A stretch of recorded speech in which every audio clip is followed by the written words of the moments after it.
Hello guys, good morning, kumusta? Welcome sa aking munting YouTube channel. Ako nga pala si Kuya Reyes, ang OFW na nakabase dito sa Australia. At for today's video, ayan, may pinagkakabalan tayong trabaho ngayon dito sa bahay. Ayan, kung mapapansin nyo, meron tayong mga sasakyan dito, Nissan X-Trail. At itong kulay puti is Nissan X-Trail 2003 model. At itong isang block na to is Nissan X-Trail 2007 model. And yung nasa likod is Nissan X-Trail 2007. Pareho sila ng year model itong isa, parehong block. And yung kulay puti is manual transmission. Itong dalawa is automatic transmission. And bakit nga ba meron tayong mga sasakyan dito na nakatenga? Actually ito yung binili ko sa Sydney, pero after ilang days naglabasan yung problema. And di ko na check na maayos. May mga parts pala na kailangang palitan. May mga palitin ng pyesa. And may nagpost nito dito sa Tari.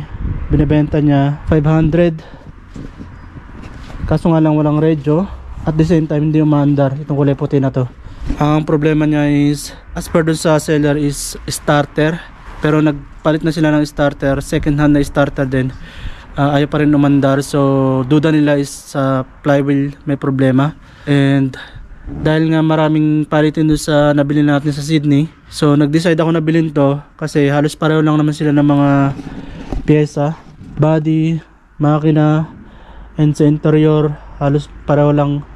Ang nagkaiba lang sa kanila yung dashboard, tapos yung sa radio unit magkaiba sila. Although nakuha ko yung sa upgraded nito na CarPlay, Android CarPlay, sinalpa ko doon sa kabila. And then ito rin kukunin din natin, galing din dito yan sa puti, spotlight. Tapos ito yung wiring nya. Tapos nakuha rin natin yung kanyang mga weather seal. Nakabit na natin doon sa kabila itong pangalawang sasakyan na yan. And marami tayong nakuhang pyesa dito na kinabit natin dyan sa isa. And ang kasalukuyan natin ginagawa ngayon is ginawa natin tong lower control arm. Ito galing na doon sa kabila, ito yung kailangan palitan. So basag na yung bushing yan. So yung galing dito is maayos pa naman. So kinuha natin, sinalpak natin. And at the same time yung kanyang shock absorber assembly, ito yung galing doon sa kulay itim na yan, pinalitan din natin. Ginawa natin yun nandito kasi hopefully mas maayos yun nandito. Kasi ito, ramdam mo na yung problema kapag nalulubak ka kaliwang side. So yan, ginawa ko siya kagabi, binaklas ko siya, I mean nung hapon pala, kaso inabot din ako ng dilim. Tapos biglang umulan na malakas kaya huminto na ako. And then kinukumpleto natin dito para may kabit natin yung gulong. And para maumpisa na rin natin yung kabilang side na matanggal yung ito nga, lower control arm assembly. And pakita ko sa inyo yung kinabit natin. Yan, galing to sa kabila. Although may sign na rin siya ng yan, damage sa kanyang dashboot. Tapos yung rubber nya, hopefully ito mismong shock absorber medyo okay pa. And ito nga yung kinabit natin na galing doon sa kabila, yung kulay puti. Yan, mas maayos pa yung kanyang bushing. So sinalpak nga natin dito and kukuhanin pa natin yung kabilang side. Bali ito, tapos na tong side na to. Hindi pa pala, ito pa mga cable, kakabit na lang. And then yung gulong para maumpisa naman yung kabilang side na mabaklas. And may salpak natin yung kukuhanin natin dito sa kabila. And ang purpose nga pala niya is, kaya ako kinukuha yung maayos na pyesa dito sa kabilang sasakyan para ilipat dito is, ito kasi plano ko ring ibenta. Kasi nga yun, nakabili tayo ng mas maayos. And kompleto na siya, meron siya nudge bar, may fog light, merong roof rack, may spoiler. Mapapansin nyo dito sa una nating nabili, wala siya nung mga nabanggit ko na yun. And ayan, wala rin siyang fog light. May cover siya dito, may sadyang cover siya nung nabili ko. Tinanggal ko lang kasi tinesting ko to, kaso nga lang magkaiba. Mapapansin nyo dito may pasadyang bracket na siya, dito wala. So hindi rin natin may sasalpak yung fog light na binaklas natin, which is ito yan, pero gumagana pa yan. And ayun nga, nabili ko to ng 500 plus nagbayad ako sa towing ng 150, so 650 siya. Although maayos pa naman sana to, yun nga lang gagastos ka rin kasi ng malaki. At the same time wala siyang radyo, isa pa yun. Mahal din ang radyo for 1 year kasi required siya for blue slip, which is yung roadworthy safety checking bago mo siya i-registered. So malaki yung gagastusin mo. Kung ibebenta ko man to or kung ayusin ko to at ibebenta ko, hindi ko na mababawi yung magagastos. So ito na lang yung pinupursige kong ayusin para kahit paano may benta natin na mas mataas compared dun sa pagkakabili natin, kasi ang ikikip na natin is yung nasa pinakahuli. Yan siya.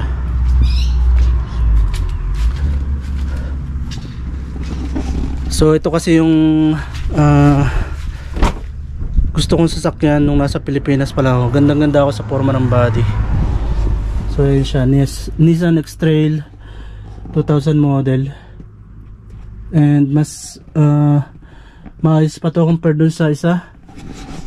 Ang problema nga lang kasi is nung time na naghahanap ako, yan yung pinakamura na nakita ko sa Facebook Market, and yun nga, sa Sydney ko pa siya nabili, and ito kailan lang naman pinost to. So sabi ko kukuhanin ko to, tapos ito bebenta ko na lang, and hopefully may benta natin na mas taas pa dun sa presyo ng pagkakabili natin. So ayan, tutuloy natin yung ating ginagawa. Kumpletuhin natin dito, kakabit natin yung gulong, and then lipat tayo sa kabilang side. And ganun din dito sa kabilang sasakyan, kakabit natin tong shock absorber, tapos higpitan natin yung mga tornilyo dun sa lower control arm, tapos salpak ng gulong, and then lipat din sa kabila. Ayan lang yung isang kainaman kapag meron tayong mga sariling tools, and kahit paano meron tayong knowledge sa pag-ayos ng sasakyan, konting kaalaman. Although hindi tayo eksperto, pero kahit paano nakakapag-ayos tayo. So ayan, back to work ulit tayo.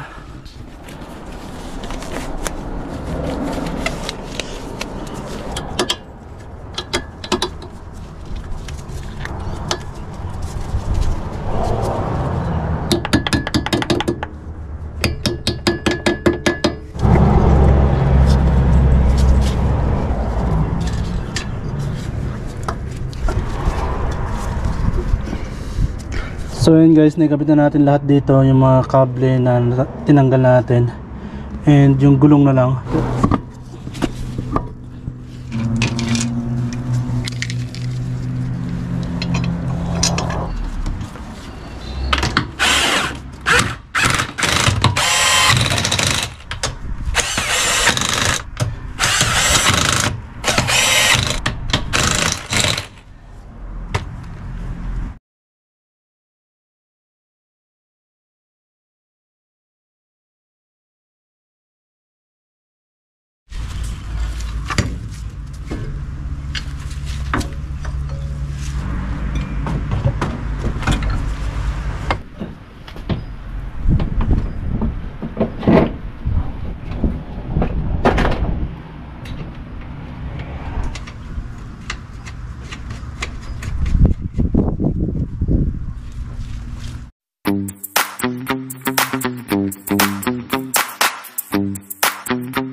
So yun guys, tapos na tayo dito sa kaliwang side. Naibalik na natin yung shock absorber, lower control arm, and then yung gulong. Ganun din sa kabila, tapos na. So lilipat naman tayo sa kabilang side, yung kanan. Buti ito naka-ready na yung jack kahapon, tinaas ko siya. And then lilipat tayo dito sa kabilang side nito, sa kanan, para makuha natin yung lower control arm na ikakabit natin para doon.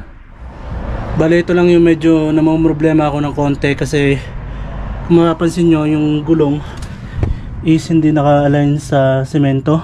So hindi ko siya may jack ng maayos dito. Hindi ko malalagay yung scissor jack dito kasi hindi level yung semento tapos yung lupa. Kung doon ko naman jack sa mismong main chassis, malambot yung lupa, so medyo nag-aalangan ako.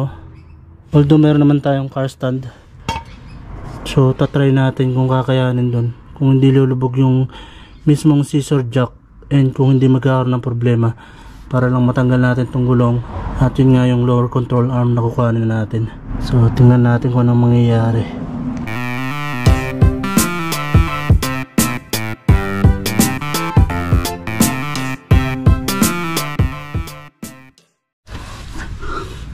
So ayun na nga guys, mukhang hindi niya kakayanin yung bigat ng sasakyan kasi nga lupa yung tinutungtungan ng mismong scissor jack. So kung makapansin nyo, yan, lumubog na siya ng gusto. Pero yung gulong hindi pa rin umangat, so alanganin. So kailangan ma-align tong gulong sa mismong semento kagaya nun. Yun lang, kailangan kong iusad tong mismong sasakyan para lang mag-align siya dito. So gagawin ko ng paraan.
So ayan, naiayos na natin tong isang X-Trail.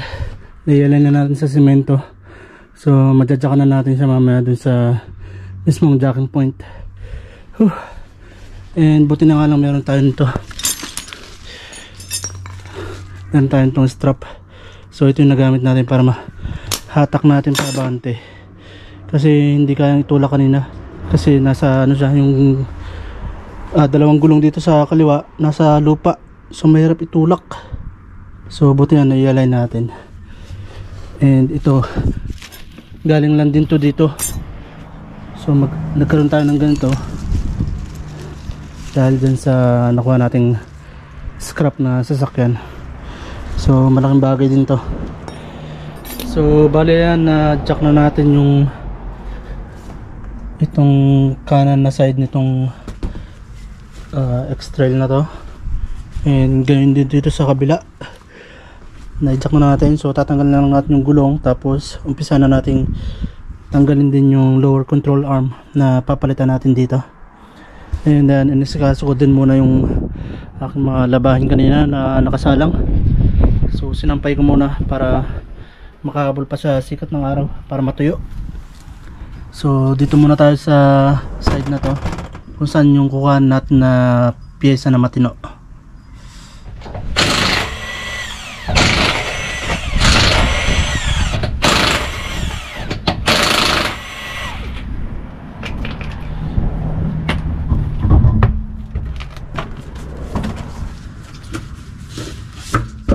So mas mahirap lang kumilos ngayon dito kasi medyo napatikit dito sa bakod, pero wala no choice tayo, kailangan natin i-align yung gulong dito sa mismong semento para yun nga madyakan natin na maayos. So yan, nakadyak na yan. Huwag natin ng konti para nakasalo talaga siya.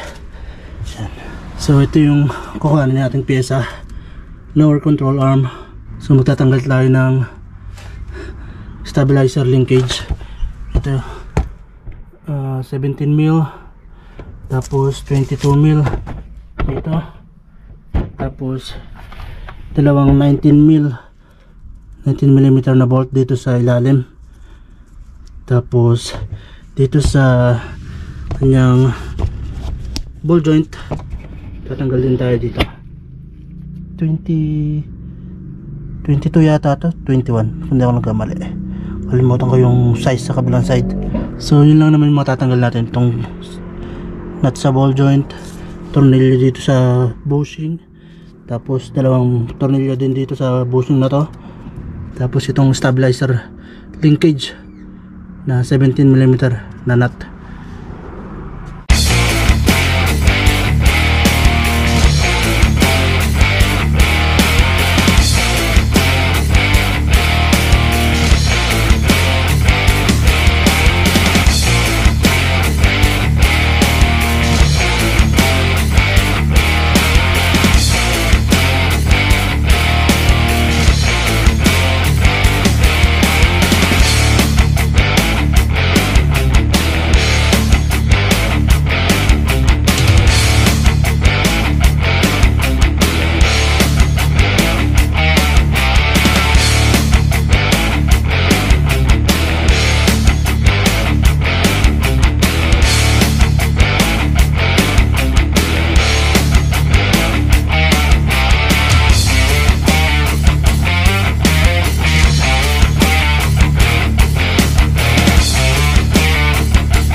So ayan, natanggal ko na rin yung lower control arm dito sa X-Trail na puti. Nahirapan ako dito sa stabilizer linkage, hindi ko matanggal dito sa baba, kaya dito ko na lang tinanggal sa taas. So wala ko pa rin tanggalin to. Ayan nga, medyo nag-umpisa na rin yung bushing nya, pero mas malala kasi nung sa kabila ito. Pero ito okay pa naman to. Magagamit pa ito nung mas matagal kumpara dito sa isa. Ito talaga makikita mong may biyak na So dito naman tayo sa kabila. Tanggalin na rin natin itong lower control arm nya dito. And kung mapapansin nyo, ayan, kita ba? May sign na ng crack. Compared dito sa isa, wala pa masyado. Pero dito sa kabilang side, nag-uumpisa na rin siya, pero hindi pa naman ganun ka lala. So mas maigi pa rin na ito yung kabit natin, kasi dito ramdam mo na may kalampag kapag napapadaan ka sa rough road. So tanggal na natin yan.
Din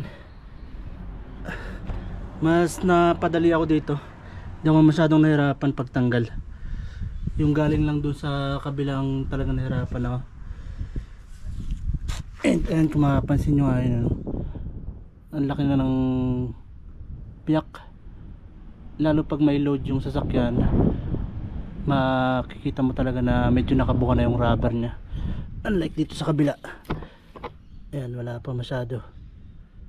Pero dito sa kabilang side, nag-uumpisa na siya. May sign na siya na nag-uumpisa na rin. Pero matagal pa yung magiging pakinabang nito compared dito. Ang problema ko na lang talaga dito is itong stabilizer bar linkage, di matanggal. Napakatigas nung 17mm na nut nya. And kinokontrahan ko siya ng Allen, kasi may kontrahan siya ng Allen 5, tapos 17mm. Ang problema, nag-twist na yung aking 6 ba to? 6mm na Allen wrench, pero wala pa rin, ayaw pa rin matanggal, sobrang tigas. So ganyan ang ginawa ko sa kanina, tinukod ko tong Allen dito para makapwersa ako, kaso sa sobrang tigas nya, nag-twist na lang yung Allen key, hindi pa rin matanggal. So ang gagawin ko ngayon is tatry ko siyang painitan sa gas stove, kasi wala ako nung tawag doon, portable na heat gun, wala ako. So tatry natin painitan sa gas stove, tingnan natin kung matatanggal. Kaso baka masunog yung kanyang rubber dito, although ano naman na to, kahit na masira naman to, wala na akong problema dito, kasi for disposal naman na to. Itong sasakyan na to, scrap na, papareker na natin yan after natin makuha yung mga kailangan nating parts. And yun, sasalpak na lang sana to kung nakatanggal na to. So sasalpak ko na lang sana ulit, kaso yun nga lang, kailangan patanggalin to. And yung kanyang ball joint naman okay pa. So matagal-tagal pang aabutin ito ang magiging pakinabang niya. So yan, gagawin muna natin ang paraan. So yan, di talaga kinaya. Na lost thread na yung sa kontrahan niya dito sa Allen key. At the same time umiikot na rin ito. Umiikot na lang din siya sa loob dito. So kahit anong kontra mo dito, di siya maluwagan. Pinaka the best na lang dito is lagaring bakal or may pangkating sana. So tatry natin manghiram sa tropa. Yun o, may ikot na lang. Pinainitan ko na yan pero ganun pa rin tigas. So yun, subukan natin manghiram ng pangkating o kaya lagaring bakal kung walang available na pangkating, para matapos na natin to. A few moments later. So yun guys, nakiram tayo ng pangkating kay parang Jeffrey. So ikakating lang natin tong stabilizer linkage. Wala, no choice. Ayaw natin matanggal nung nut nya.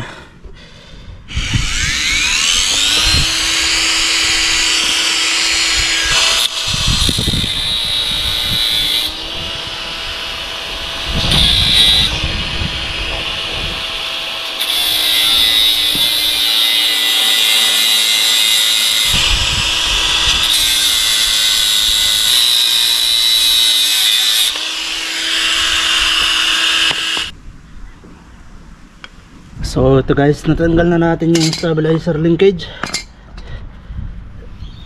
At mali pa ako ng cutting noong una. Sa loob ko kinating dito sa part na to, dapat pala dito sa kabila. So yan, mainit-init pa, mainit-init pa. So pwede na natin ikabit to. And kapag naikabit ko siguro to, hindi, tatapusin ko na kasi hindi pa ako nagtatanghalian eh. And nakakaramdam na rin ako ng gutom. Mag-alas 4 na ng hapon. So pag kumain kasi ko, tapos hindi ko pa natatapos to, mamaya after kumain mahirap ng yumuko tsaka umupo kasi may ipit yung tiyan. So kailangan matapos ka agad to para makapagpahinga na rin.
So ayan, natapos na natin itong X-Trail na item.